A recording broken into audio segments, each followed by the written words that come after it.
Welcome to the Marinade, a free-flowing conversation about the creative process with creative people. Each episode we welcome musicians, actors, comedians, authors, visual artists, filmmakers, anyone who creates art to talk about how and why we make stuff. This is episode 213, and our guest is Brian Cullman.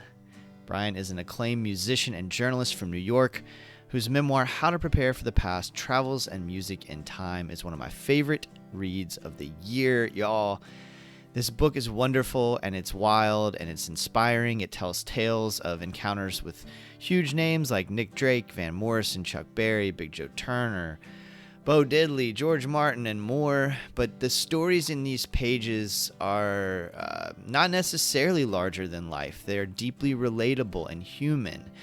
And just a few minutes of talking to Brian, I realized why. He is a gem, and I'm grateful for his time and energy. Everyone, it is my pleasure to bring you my conversation with Brian Cullman. Hey, Jason, can you hear me? Hey, Brian. Yeah, sure can, man. Thank you. Good. Yeah. How's it going? Thank you so much for doing this. Yeah. How's your dog? Thank you so much for asking. I was just thinking about that. Like, he's doing great. He'll probably make an appearance here shortly. Oh, good.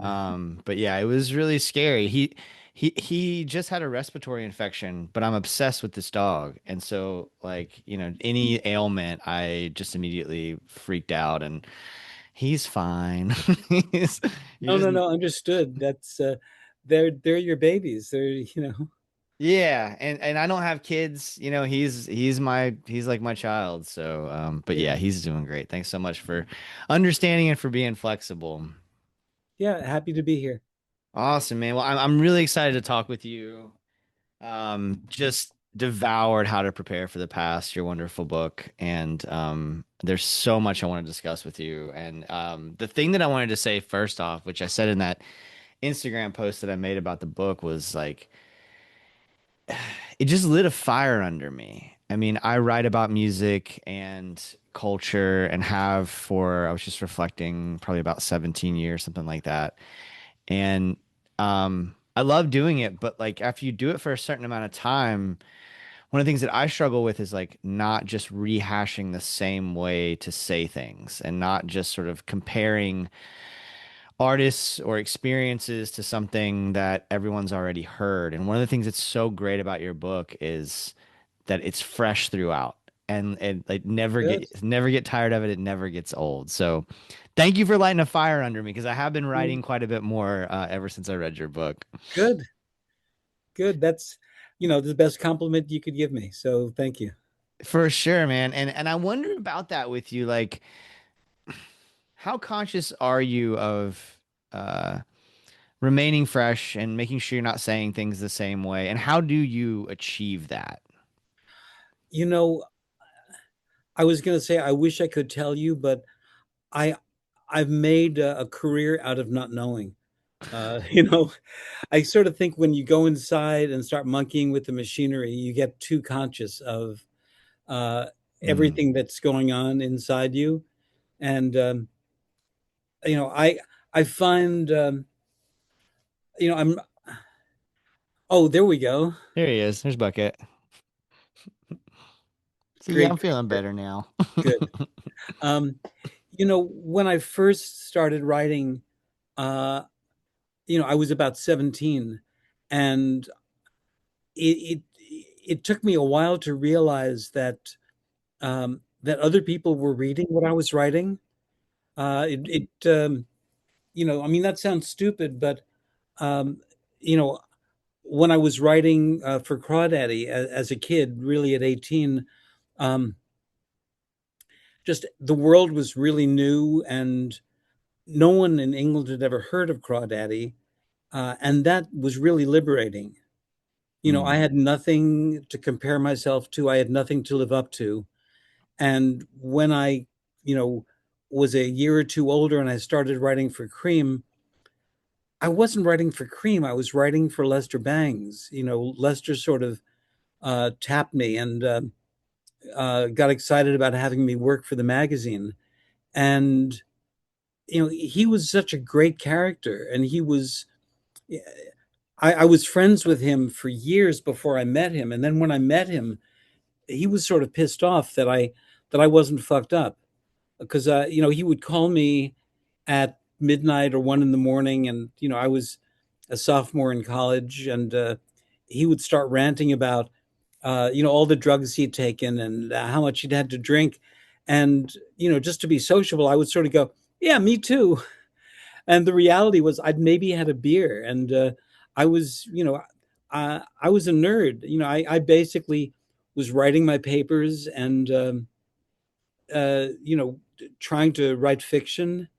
And so when I was writing, I was really writing for like a little gang of people, for Richard Meltzer, for Ed Ward, for Nick Tosches. And I was writing to impress them Mm. and to show off. And at some point, really early on, I was at a concert and I started talking to a guy sitting next to me, and he started raving about Nick Drake, and no one had heard of Nick Drake. And I was like, man, that's wild. How did you hear about him? And he started quoting a piece that I'd written, and I suddenly was aware that like the work was going out into the world, and it wasn't just like my little community. And it was really exciting, and it also really freaked me out because it made me feel like I actually had a responsibility to the music. And at the same time, I was playing music, and I felt like um, I couldn't really be a good critic. I could be a celebrant. Mm. I could write about things that excited me or pissed me off, but I couldn't do the Robert Christgau thing of going, yeah, this is a C plus. Um, I couldn't give a record a grade. All I could do was try to express what it had brought out in me, which is why you telling me that my book makes you want to write more is the best thing you could possibly say. Uh, Um, yeah, I mean, okay, so all of that makes a ton of sense because I think I've never been comfortable as a critic. I I write about music a lot. I have for a long time, and I write and play my songs as well. And I think part of why I struggle as a critic is because I know how hard it is to write a song, and I know how hard it is to write another song and another song, yeah. and then to get up and play them for people. So I've never felt comfortable being critical in that way. I can say, hey, that this isn't for me. And if something feels completely uninspired, I might just in casual conversation say that I don't get it. But writing about it, I'm very similar. Like I want to celebrate the work that went into making that song or that record because I know how hard it is. I know how much work people put into it and how much of themselves they pour into it as well. Did the guy who made that comment to you know who you were? Did he know those were your words, or was he just like, No, no absolutely way? not. I was just a kid sitting next to him at a concert. I was probably 20 years old, and he was probably 17.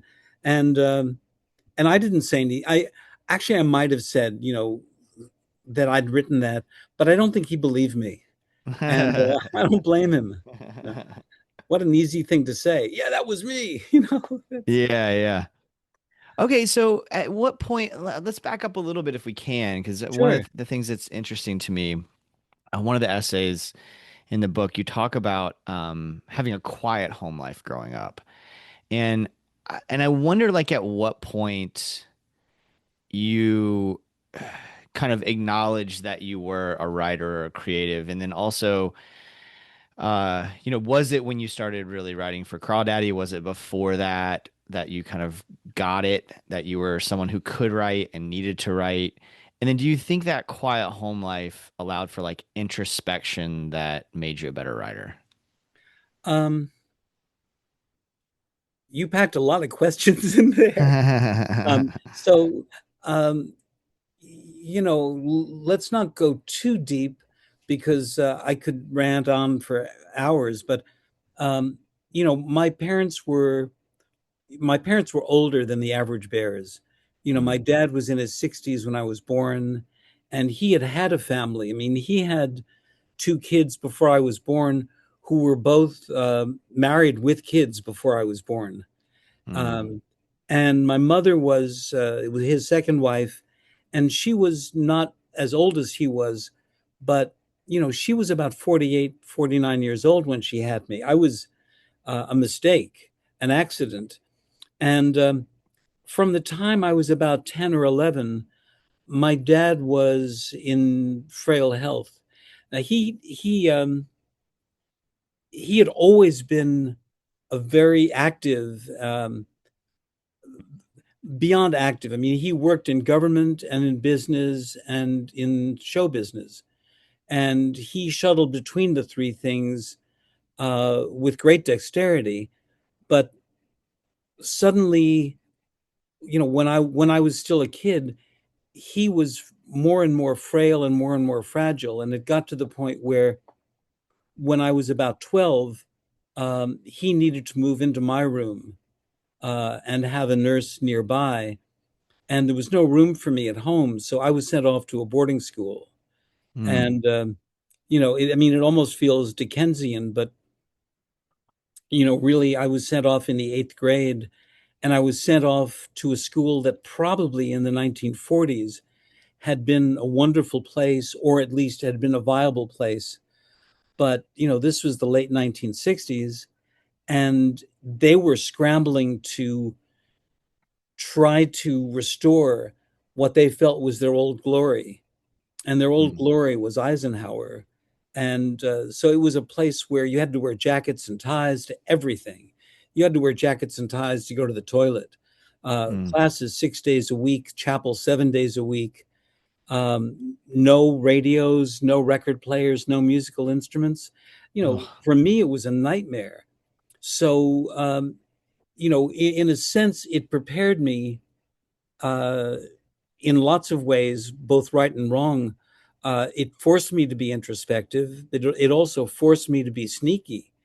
Mm. It forced me to not show my feelings because, you know, whatever they were, they exposed me as being vulnerable or being sensitive, and that's the last thing that I wanted.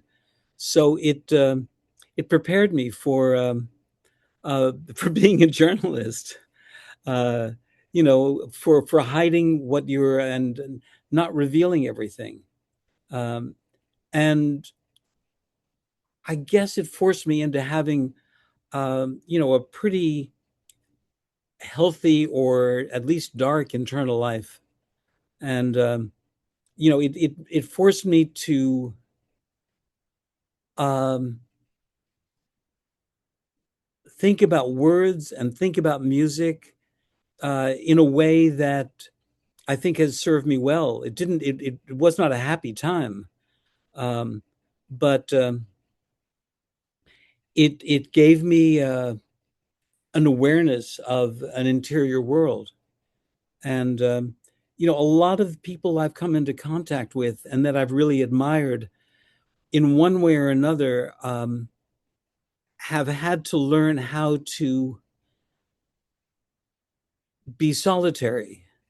I didn't write anything in the book, but just talking between us.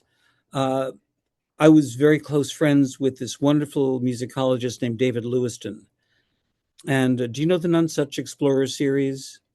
Do you know? I don't. So, No. okay, that's probably a conversation we shouldn't go into too far, but it was a series of records of traditional music from around the world, and that was really important to me. And it was really important in a lot of ways because when I started writing seriously, when I was later in my 20s, I was offered a column, and there was a wonderful magazine called Musician. And, wonderful, wonderful magazine. I wish there was something like that today, in Mm. that they they had a lot of musicians interviewing other musicians. So, they'd have Joe Strummer talking to Robert Fripp, Mm. They'd have Chrissie Hynde talking to Ray Davies, and they would talk about more than whatever their current record was. And the editor offered me a column, and at the time I was playing a lot of New York clubs, and I was writing songs, and I was getting interest from publishers about getting my songs to people. And I sort of felt naively, but sort of felt it was really important to have a wall between the church and the state. I felt it was just inappropriate for me to be writing about Bonnie Raitt if I was pitching songs to her. And she had a song of mine on hold. I was thrilled. I was going to hear her in concert. I was hanging out a little bit with Jackson Browne, and he did one of my songs. Never recorded it, but did a song in concert. And it Wow. felt like being a spy in the House of Love. It felt like I couldn't be around these people and be showing them what I was doing and looking at them uh, and hanging out with them in their own time and then writing about them as a music critic. That felt just duplicitous. Hmm. So I agreed to do a column if I could write about music from outside this culture. And so I wrote about music in Mongolia, in the Bahamas. I wrote about musicians who were real outsiders. And so David Lewiston, who I brought up at the beginning, was a sort of wild and wacky character who went off with a tape recorder into the wilds of Indonesia in like 1964, 1965. And that was sort of a sweet spot because um, at that time, a lot of the cultures that he went to, in Kashmir, in northern India, uh, in Bali, in Java, um, the only music they knew was the music that they would hear from their family, from their friends. Their cassettes hadn't come in yet, and radio was pretty sporadic. So, if you lived in a little village in Kashmir, what you heard was the music of Kashmir. And if you Hmm. wanted to learn music, you had to learn it from a teacher and sit at their feet. So he started recording amazing music. There was a really pivotal album called Music from the Morning of the World. And that opened up a lot of doors for a lot of people hearing music that just um, was outside of, the Western scale, was outside of Western culture. Either it didn't have any words or the words were in a language that no one on your block spoke. And it opened a lot of ears and it opened a lot of doors. Incredible stuff. The one of the things that comes up throughout the book and in doing research for this conversation is just how open you are to so many different sounds around the world. And then you're not just being open to them, but actually going to these places and interacting with like the master musicians of Jajauka and all this kind of stuff. W- Where do you think that came from? That sort of worldly openness. Um,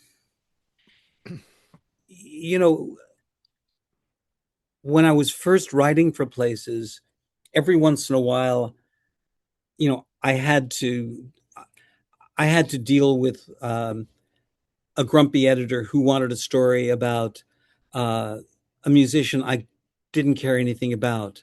Mm. And I'd have to go off and interview somebody.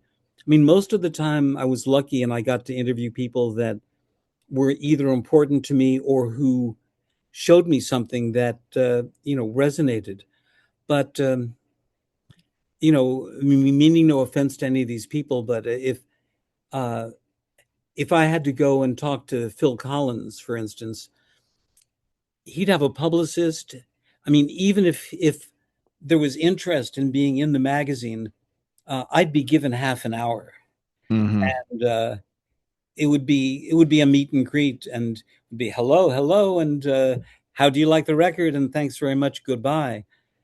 But I was writing about I was writing about musicians from Mongolia. I was writing about musicians from Algeria, and they would come to New York.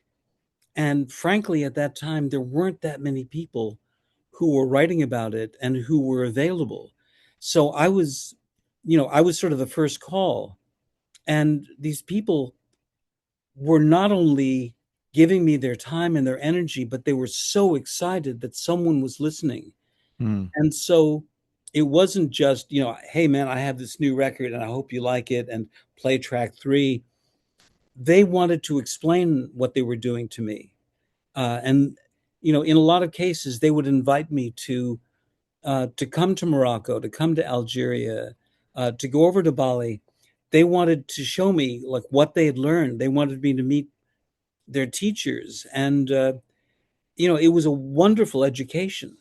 And these people were so generous and so excited that someone from a culture other than theirs wanted to know what they were doing and how they were doing it.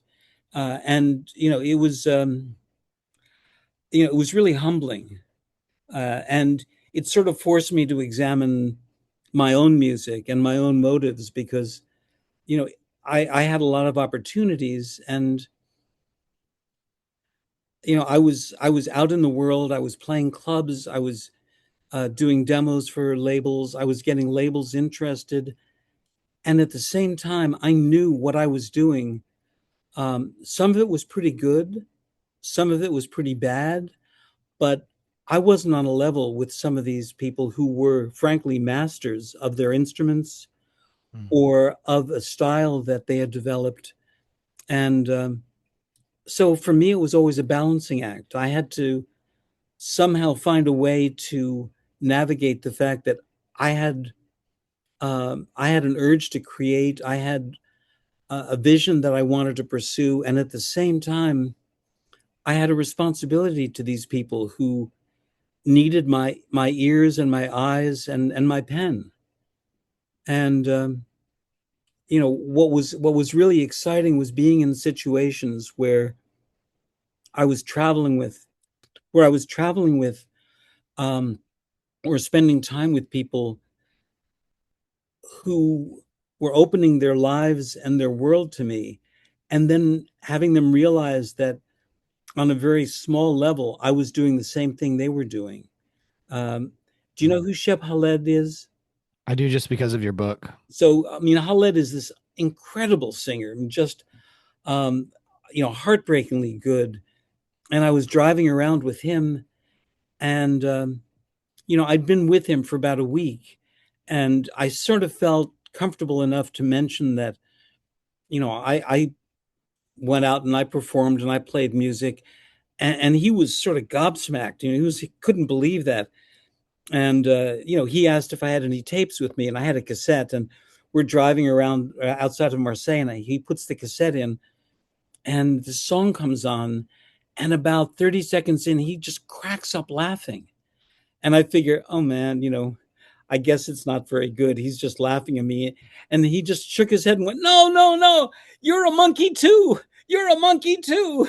Because he thought of himself as a performing monkey, and that what he was doing had no dignity. And the fact that here I was, a journalist and a writer, from New York, from America, that I was putting myself through some of the same things, and that created a lovely bond. We were That's both monkeys. beautiful. Yeah. That's so beautiful. Yeah, I didn't know anything about his music until I read your book. So I mean, I tried to look up as much as I could.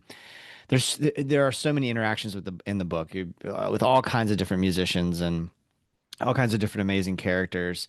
So I listened to as much as I could, and some of them, of course, I knew. Some of them are wildly famous, Western musicians. But with him, I didn't know anything about his music, and I was blown away. I mean, what an incredible singer! Like it's opened me up to sounds that I just haven't experienced.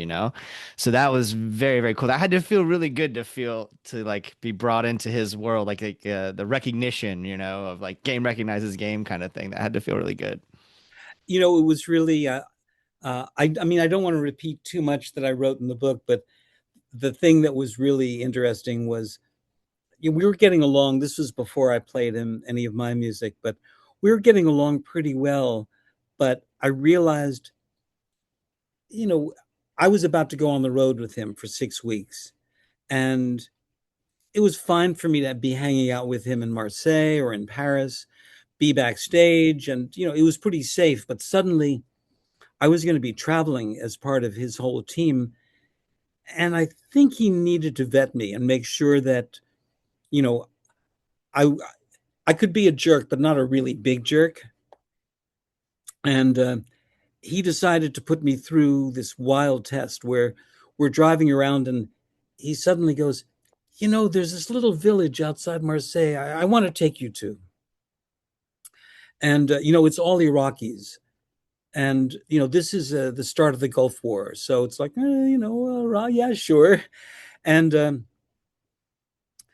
we pull up outside this really crappy looking almost like a derelict building. And he goes, "Oh, this is the coolest Iraqi bar around here. Let's go in here. Let's have a drink." And he opens the door and pushes me inside. And everyone inside, by the way, you remember Popeye cartoons? Sure. Everyone inside looks like Bluto. They've got this black beard down to their stomach, and they've got stomachs, sticking out 3 feet, and these burning dark eyes. And he pushes me inside and goes, "Hey, meet my friend, the American." And then he runs out laughing. And like there are 30 guys with these beards and these piercing eyes. The last thing they want to do is like hang out with an American. And one of them, the biggest one, pushes me up against the bar with his stomach and just like glares at me and goes, "So, how you like George Bush?" And I didn't know what to say, but just sort of said, "Well, how do you like Saddam?" And we both just stopped and stared at each other and was like, "Fuck." And in like 2 minutes, 3 minutes, we're buying each other drinks, and everyone is suddenly really friendly because they realize, like, I'm stuck, same as they are. And Khaled walked back in like half an hour later and sort of looks around and goes, "Okay, you can come with me." But Ah, it was a test, yeah. and I was lucky I passed it because if I hadn't, I think they would have eaten me. You know. Yeah, I wonder if you'd said like have you replayed that in your mind like if you'd said something different? I don't know what you would have said different. Like, no, of course I don't like that son of a bitch or something. Like, do you have you replayed that in your mind and wondered how it could have gone differently? Yeah, I mean, I think what they expected was for me to be, you know, a patriotic American going, "Well, he's our president, and Hmm. we're in the right." And when by basically acknowledging the fact that we were both pawns in a game that we couldn't control, we could Hmm. suddenly relate to each other, and it became really clear they didn't want to hurt me. I didn't want to hurt them. Yeah. You know, I mean, did I bond with them? No. I Hmm. don't send them Christmas cards, and you know, they don't send me Ramadan presents, but here we are. Yeah.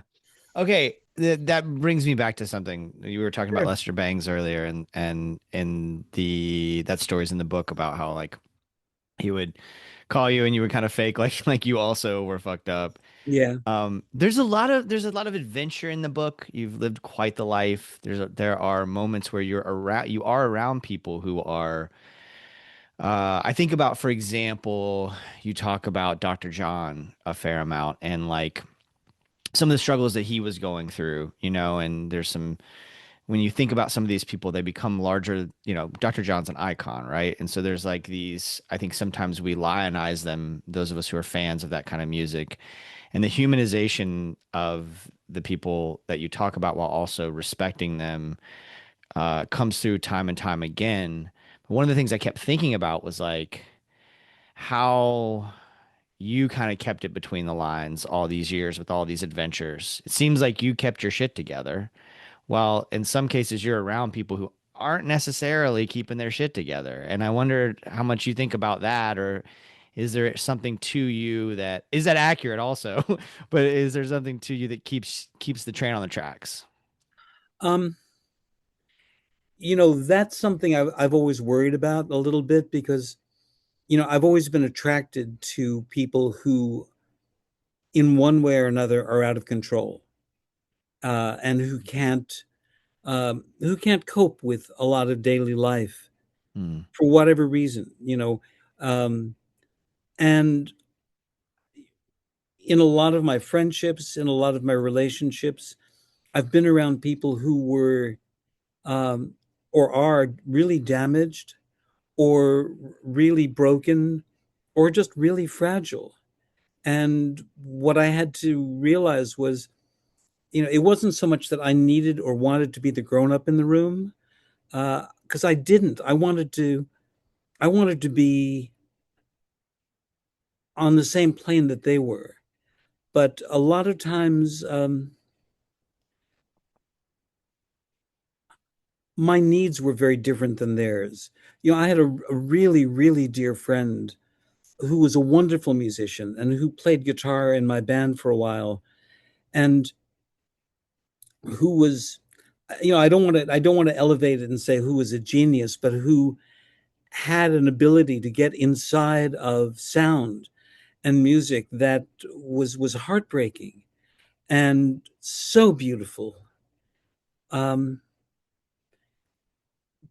but he would come to my apartment sometimes at 2 or 3 in the morning because it was a safe zone, and he could come there and he could crash, and also because he could shoot up. Mm. And I really loved him. He was he had an access to sound and to playing that I've never had. And I wanted that. And one time when he was over and he was preparing to shoot up, I sort of thought, well, maybe I should try this. Maybe this is what gets him there. Maybe I should get high in that way. And I said something about that, and he just pushed me far away and went, no, no, no, man, you don't understand. I don't do this. I don't do this to get high. I don't do this to feel good. I do this so that I don't feel bad. Like Mm. I feel bad. I feel guilty. I feel despondent. I feel in despair almost all the time. Doing this doesn't make me happy. It just takes that away. Mm. And I saw that replicated in so many people. Um, but I didn't have a 9 to 5 job most of the time, and I had the freedom and the flexibility also because I had the freedom and the flexibility of what New York rents were like in the 1970s. Mm. My first apartment, like in 1979, you know, I was the first person I knew to pay more than $200 a month. And I could make that by, 3 days, 3 afternoons in a record store. Yeah. Um, and that's not true these days. That's those days are gone. Yeah. Um, but so I was around a lot of people who were living on the edge, and I guess because I wasn't judgmental, and also because I had an apartment they could come to, I was safe, and they could confide in me, and I could be around a world that I didn't really belong in, but that I loved. I think a lot about, I'm glad you mentioned that point about, affordability, because I think one of the things that I was thinking about as I read your book, and it's also something I've been thinking a lot about how to make it in a creative life. This is something I've been dealing with for 10 years now, that I've wanted my creative work to be my full-time job, whether it's my songwriting, my podcasting, my writing. And for a lot of reasons that hasn't happened. And so I'm a middle school teacher by day, and that's how I pay my bills. Um, and I thought about that when I was reading your book, of like some of these experiences. I thought, gosh, is that even possible anymore? Like, is anybody going to fly you to, like, is there a publication that would fly me to like Algeria to interview this guy who's got a following there, and then There's, like, is that even is it even in the realm of possibility anymore? I think it is, but probably, um, not the way it was for me. It's not going to be at magazines, Mm. but suddenly, if you were an influencer, uh, there'd be an airline that would want to fly you so that you could take pictures of yourself, like sitting on the pilot's lap. Um, that just it's a different. There are different opportunities, and the thing that I think about a lot is um, there's a book.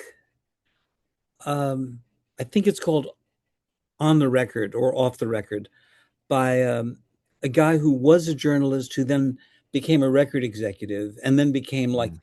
the head of a couple of labels, Joe Smith. And he was a fan. I mean, that's the thing. A lot of the guys, even the people who were real creeps and real jerks in the music industry in the 60s and 70s and 80s, um, they loved music. They they basically listened to records or the radio or went to concerts all the time. Mm. And they had great taste or they had terrible taste, but they had taste. And this guy, like just out of passion, interviewed and talked to everybody at every label that they worked at. They found a way to talk to, whether it was Merle Haggard or Ray Charles or Willie Nelson or Warren Zevon, didn't matter. And what's fascinating is you go back and you read the interviews that he did with people who came up in the 40s and the 50s and even into the 60s. And like basically, these weren't people who were looking for a career. These are primarily people who needed and wanted and were desperate to get out of the life that they were living. You Mm. know, either it was an abusive home life, or just desperate poverty, or just being in a nowhere town.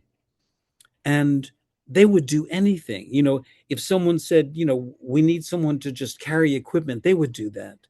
If they needed someone to play bass, they would claim they could do it and they would learn. They'd carry water for the elephants. They would do whatever was needed. And, that was true listening to the interviews of Ray Charles, Merle Haggard, Willie Nelson. Um, you know, I don't know. Maybe not Townes Van Zandt because he came from a wealthy Mm. family, but most of the people who came up in those days were just desperate to get somewhere, anywhere. They didn't need to be in the spotlight. They just wanted to be on the road. They needed to join the carnival. And then you get into the 70s and he's asking people, well, how did you get into music? And they go, well, my lawyer sent out these letters to all these different executives, and suddenly it becomes like a cookie cutter career path where Mm. they've got their accountant, they've got their lawyer, you know, they're they've got a plan. And the people before them, they had no plan. They were just desperate and they were ambitious and they would do whatever it took. And I think hunger is the best motivating force. Mm. Just, Mm. just get me out of here. Yeah. Uh, that's been a through line since I've been writing about music and interviewing people. I think the people whose art is I connect with the most are hungry. Are and some of them aren't necessarily hungry because their situation is all that dire or anything like that, but that they are just obsessed with um making the thing, whatever that thing is, you know? Anything, just anything. You know, I'll make a record, I'll make a movie, I'll like write a Hmm. song, I'll draw a picture, I'll just do whatever you need. Yeah. Um, and that's not going away. Um, All right, I'm curious about your own songwriting, and I'm always curious about balance, right? Because I also have plates spinning all the time, right? I have sure. different avenues for my creativity. But I listened to Winter Clothes a few times, and it's just a really wonderful record. And I'm just curious about your process. How do you fit in the songwriting with all the other things? Like, and what does that process look like for you? Um, you know, I'd like to say I wish I could tell you, but if I knew, I wouldn't tell you. You know, uh, it's I'll go a long time without writing a song or playing Mm, guitar, and then something will come. Um, I'm not one of those guys that will just, write a song a day. mm, I remember reading that, you know, I think Randy Newman used to go into a little office or a little cubicle, and he wouldn't come out every day until he'd written a song. mm, Um, I can't do that. Um, I respond to something that's happened in my life, or I'll respond to a song that I've heard of someone else's, and it'll excite me or it'll remind me of something that I've wanted to do. Lately, I've been working a lot with these musicians in Lisbon, and they're all Brazilian expats, and they're all just great, great players. They don't know how good they are, mm, and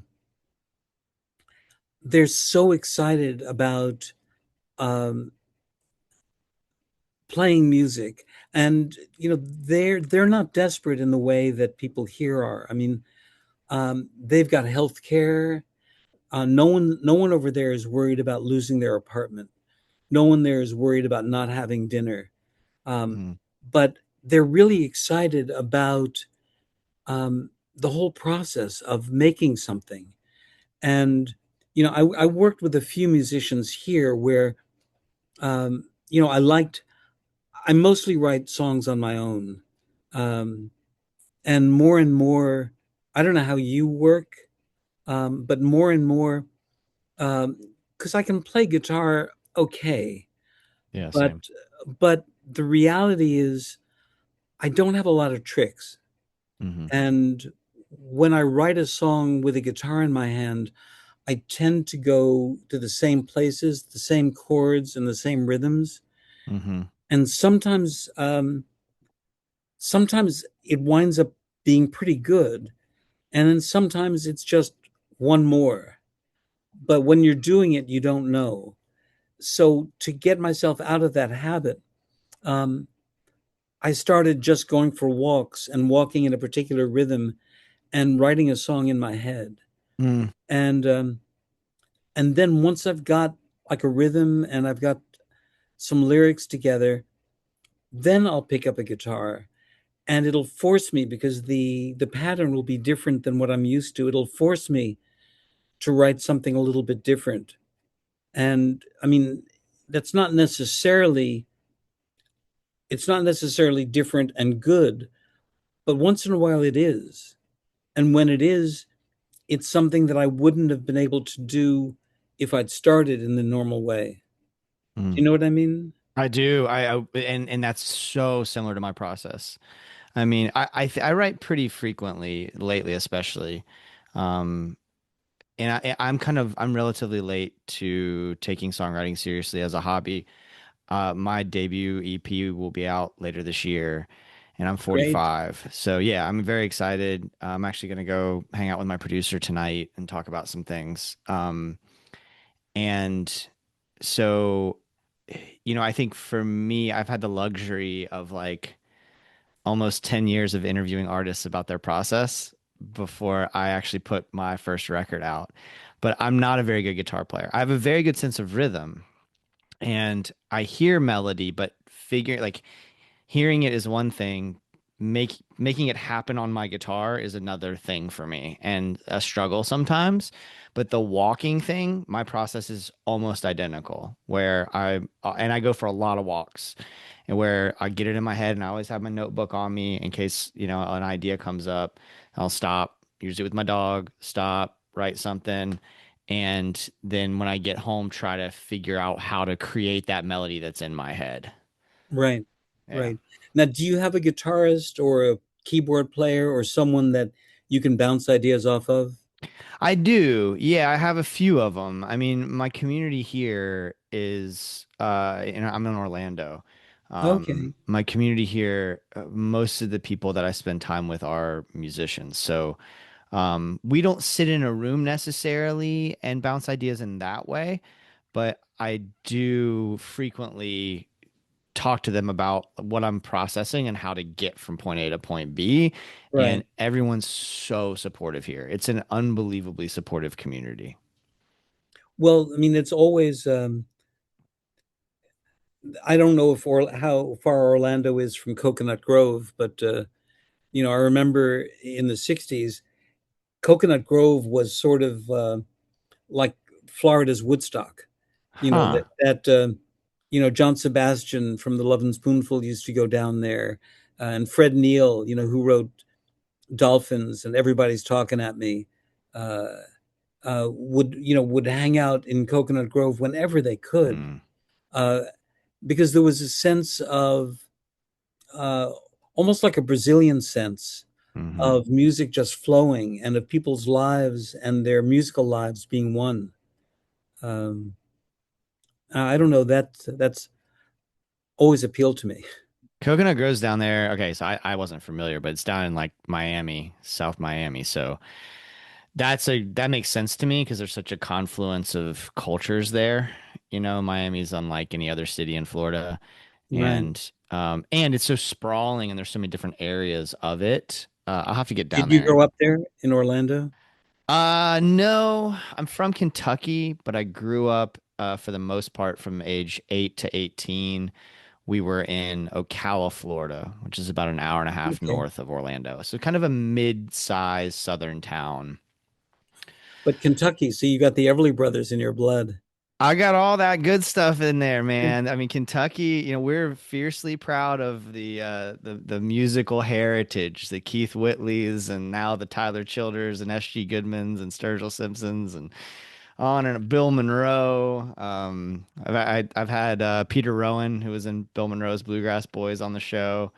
Yeah, man, the legacy of Kentucky is definitely in my blood, even though nobody was really, not to make this about me, but like I didn't. No one in my family played an instrument. Music was kind of around, but not really. Yeah, It was like the radio. One of the things that I really resonated with about your book is like, how you talk about the radio being such a companion, and country radio in the 80s and 90s is kind of what I really grew up on. And then my grandmother's record collection, my grandmother, who's my hero, and she had Merle Haggard and Willie Nelson and Neil Diamond and Wanted the Outlaws and just like this really kind of pretty rich musical, Jerry Lee Lewis, pretty rich musical education where I would just sit in front of her record player and just listen to record after record. And she had an 8-track player too.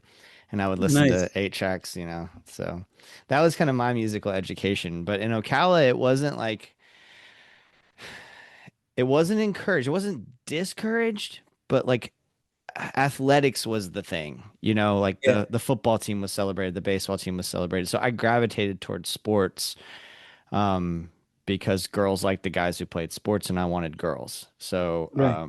it was later in life that I picked up the guitar and, uh, I always tell younger folks as a teacher, like, yes, pursue sports. They're amazing. Go for it. But also, that's going to end at some point. And you can play guitar the rest of your life, unless you have some sort of injury or something. So Right. I wish I'd have picked it up earlier. Yeah, but you picked it up. That's all that's important. Hmm. No, I agree. I agree. And I'm super proud of the fact that, even though it took me this long to get the record out, that I've made a record of my songs that's going to come out. And Great. um, it's okay, Bubba. Give me just a few more minutes. I got a couple more questions for Brian. Now, do you play your songs for your students? Do Okay, they so I know that they know? Do they know that there's this other side of your life? barely. So I try to keep that world. You talked about compartmentalization earlier. Um, I try to compartmentalize as much as possible, mostly because let me grab. Um, Mostly because poor neglected boy, no attention. Um, I sing about, I mean, some of my songs are deeply political, and I sing about romantic relationships and things that I don't necessarily, in ways that I don't think kids are ready for, and I don't want to expose them to. So I vaguely talk about it. I did for the first time. It's interesting you asked that question. For the first time ever last week, I did play for my kids. I have a song called Britton Butler that is about a true story of a young man who was wrongly accused of murder in Jacksonville in the year 2000. A kid, 15-year-old kid, and he was just walking down the street, happened to be black and in the neighborhood, and was identified as the killer. And ultimately, through the work of these incredible public defenders, was acquitted. And so we watch a documentary about that called Murder on a Sunday Morning in class, and I teach civics, and then we talk about the American justice system and the Bill of Rights and how his rights were violated, and we analyze the Bill of Rights through that lens. So I played Brenton Butler for them, which was a kind of a treat, and the first time Hmm. I'd really done that. And they were super supportive. It was fun. I think they weren't sure how to react, so they like kept working on whatever they were working on. They weren't exactly like Right. a rapt audience, but then as soon as I was done, they gave me like a huge ovation, which was really sweet. That's cool. Yeah. Yeah, it was fun. So, so question for you. I mean, Yeah. so you wrote a song about um, Brenton Butler uh, from like 20 years ago, Yeah. or 10 years ago. But when you're writing songs, are they all in the first person, or do you take on other characters in order to write? That's a good question. Uh Yeah, I kind of I think I oscillate a little bit. Most of them are in the first person. Um, there's kind of an Brenton Butler's like an omniscient narrator.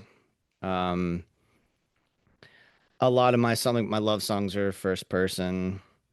Uh, that's a really good question. I'd have to like go through the catalog and kind Sure. of think about that more. I've never really considered it that way.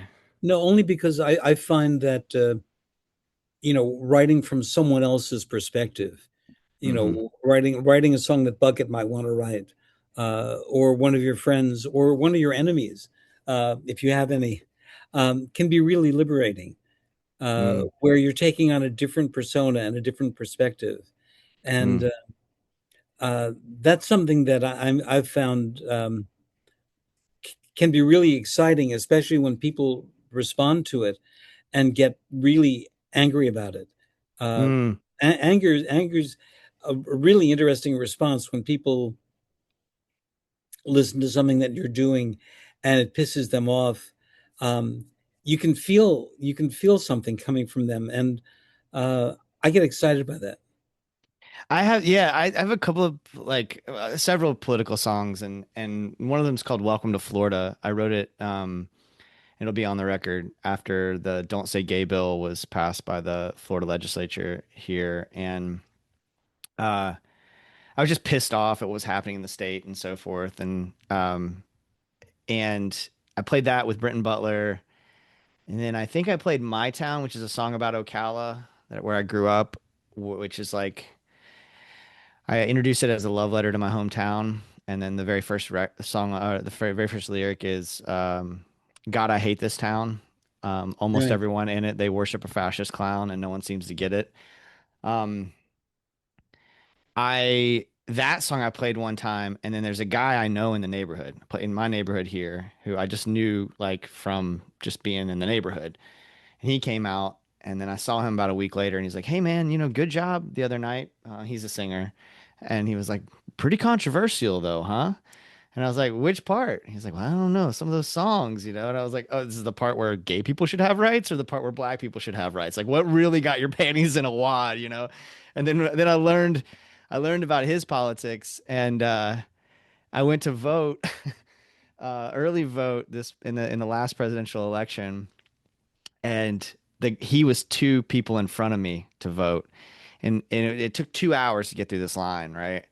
And I'm just sitting there thinking, like, I know that motherfucker's gonna vote for Trump, and then I'm going to vote for Kamala Harris. And we still need to do this, right? But it was just like that knowing who he's voting for, it was just like really frustrated me.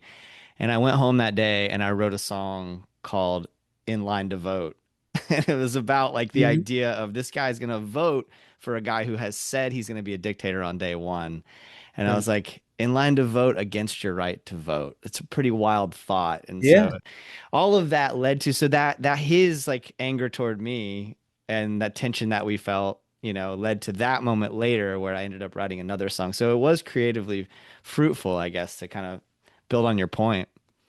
But also, you guys wound up talking to each other, which is more than most people do in this country. We live in bubbles, and it's so great to be able to, you know, get into discussions, get into arguments, get into fights that aren't fist fights, but they're intellectual fights, and find out what someone else is thinking and why. It's man, that's it's so important.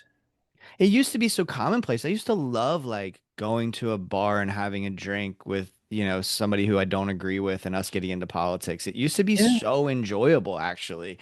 And then in many cases have them prove me wrong, or yeah. them change my perspective on things. I miss it. I really do miss it.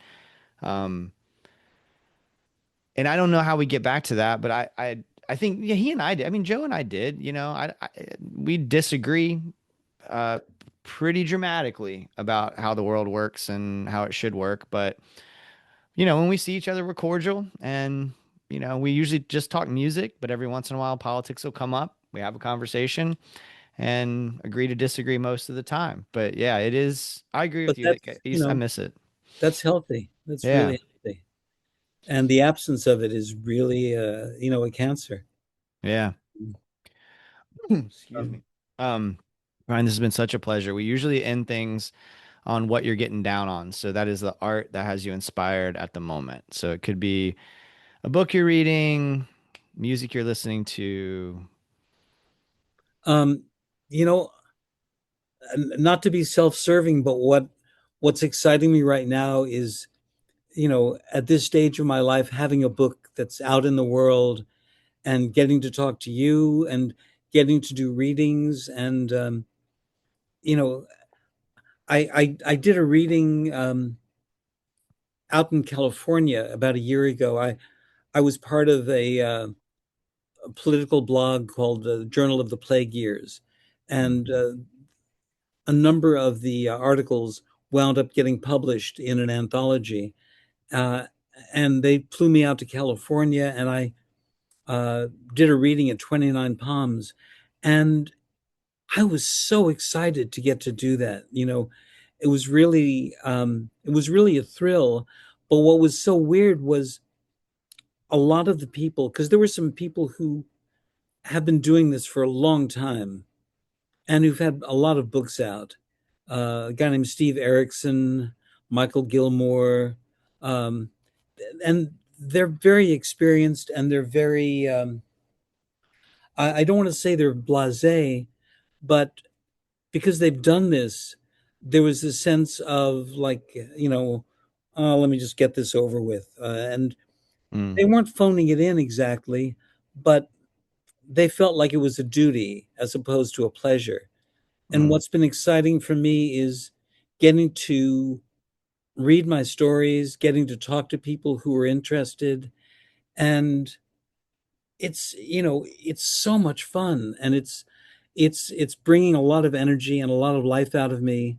And it's allowing me to connect with people like you and, you know, giving me a sense that um, there are a lot of people who care about this stuff. mm, And that's a pleasure. And that's inspiring. It's making me want to write more, and it's making me want to listen to things. And in terms of listening to music, um, the music I've been listening to the most lately is music of Iran. mm, Some of these Persian singers from a culture that we're trying to destroy um, have a beauty and a grace and such a passion in what they do. There's a guy named Reza Shajarian. Um, and, I've worked with a lot of Persian musicians, but Reza Shajarian is sort of the top of the heap. Um, he's done some recordings with, there's a Comanche player I love named Kehan Kalhor, and he's done some recordings with Shajarian. And, the music that he does sort of stops time. And you hear that, and then you go to the news and you see what we're doing and the bombs we're dropping and the sort of statements that we're making, and it makes me ashamed. Mm-hmm. Yeah. All right, I'm gonna have to check out all that stuff. You've opened my mind so much. Like you've introduced me to so much incredible music. And reading this book and having this conversation. And for that, I'm just incredibly grateful. And I'm so thankful for your time, Brian. This was such a pleasure of a conversation. I'm really thankful for this. Thank you. Oh, it's a pleasure for me. So thank you, Awesome. Jason. Send me your record when it's finished, or send me a couple of tracks, whatever you like. I would love to. I will do that. Absolutely. And I'll All right. send you a couple of the things of Shajarian that you wouldn't be able to find. Oh, please do. That would be amazing. Yeah, Yeah. pleasure. Awesome. Well, have a wonderful rest of your day. And thank you again, man. And you. All righty. Stay Take safe. care. Yes, sir. Bye. See ya. Brian Cullman, y'all. Thank you so much, Brian. Thank all of you for listening. MarinadePodcast.com for all things the Marinade. Follow us on all the socials. Go vote for the Marinade. And for Be Original Open Mic in Orlando Weekly's 2026 Best of, y'all. We are nominated for Best Local Podcast. We are nominated for Best Open Mic, the open mic that I host here in Orlando's Milk District at my home away from home, Barley and Vine Beer Garden. It would mean a lot to me. The link is in the bio of our socials, and I will link it as well in the show notes. Subscribe and give us a 5-star rating on your podcast app. Tell a friend about the show. These are all free ways to support the Marinade. Go do that while you're listening, please. It makes a big difference for us and costs so little of your time and energy. Also, follow Life's Greatest Hits on Instagram, on Blue Sky, on Twitter, so you get updates about my other podcast with my dear friend Jordan Foley. We also we post the albums that we're excited about, the album drops we're excited about on Fridays. We alternate each week with a song of the week that we're fired up about. My most recent one was this past week, and I was talking about a song from this band Brown Horse that my friend Kate turned me on to. Just really wonderful stuff, I think, that we're doing over there, sharing the beauty of music and talking about records on our podcast. So check it out. If you really like what we're doing with this Marinade thing, please consider joining our Patreon. For just $2 a month, y'all, you can gain access to Patreon exclusive content like our show, Jason's Journey, where I talk about the moments that shape my creative life and provide a window into the process of making the Marinade. If you've ever been curious about the Patreon, it's free to try it, y'all. Just try a free trial. See if you like it. No pressure. Try it for 7 days. Set a reminder on your phone in case you want to cancel. Keep going if you dig it. There's some free stuff over there too if you just want to check it out and get a taste for what we're all about. I'd really appreciate it. If you don't want to commit to a monthly subscription, but you want to support the show financially, I totally get that too. You can Venmo or PayPal us. It's just at the Marinade. And again, the link to the Venmo is in the bio of my socials. So check out my link tree for everything the Marinade. I'm making a record of my original tunes, y'all. The songs are recorded. They're mixed. We're almost done. I'm having conversations about making a video or a couple of videos.